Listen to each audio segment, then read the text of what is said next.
આજે વડોદરા અને વડોદરા જિલ્લામાં અકસ્માતોના એક પછી એક બનાવો સામે આવ્યા છે। ડભોઈ ખાતે થયેલા અકસ્માતમાં એક બેનનું દુઃખદ નિધન થયા બાદ વડોદરા શહેરમાં વુડા સર્કલ પાસે વધુ એક ગંભીર અકસ્માત નોંધાયો હતો।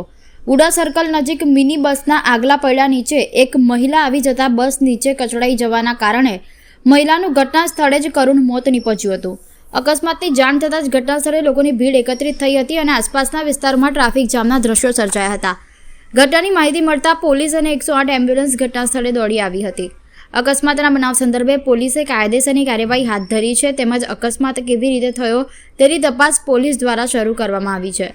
ઉલ્લેખનીય છે કે વુડા સર્કલ વિસ્તારમાં અવારનવાર અકસ્માતોની ઘટનાઓ બને છે જેમાં નિર્દોષ લોકોએ જીવ ગુમાવવાના બનાવો પણ સામે આવતા રહ્યા છે। આ બાબતે સ્થાનિક સામાજિક કાર્યકરો દ્વારા વારંવાર પાલિકા તંત્ર અને ટ્રાફિક વિભાગને યોગ્ય કાર્યવાહી કરવા અંગે રજૂઆત કરવામાં આવી છે, છતાં પણ આ સ્થળે અકસ્માતો પર અંકુશ આવી શક્યો નથી।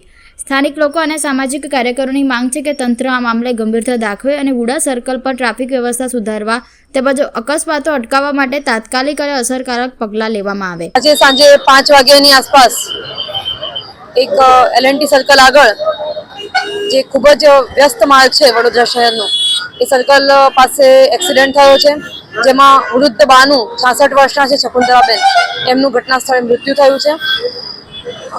એમના હસબન્ડ સાથે તેઓ આ રોડ પરથી પસાર થઈ રહ્યા હતા, એ દરમિયાનમાં પટેલ ટ્રાવેલ્સની જે ગાડી છે એનાથી એક્સિડન્ટ થતા બા પડી જતા ગાડી પરથી બાઇક પરથી પડી ગયા છે અને બસના આગળના ટાયરમાં આવી જાય છે, જેથી એમની જે શરીર છે ત્યાં અંદર ફસાઈ પણ જાય છે અને એના કારણે તમામ અલગ અલગ એજન્સીઓ દ્વારા અત્યારે હાલમાં જે પોસ્ટમોર્ટમ માટે લાશને મોકલવામાં આવી છે અને આ બાબતે અકસ્માતનો અને ફેટલનો ગુનો દાખલ કરીને આગળની કાર્યવાહી કરવામાં આવશે। અત્યારે અમારી કસ્ટડીમાં છે, પોલીસની કસ્ટડી, ઇન્વેસ્ટિગેશનનો વિષય છે।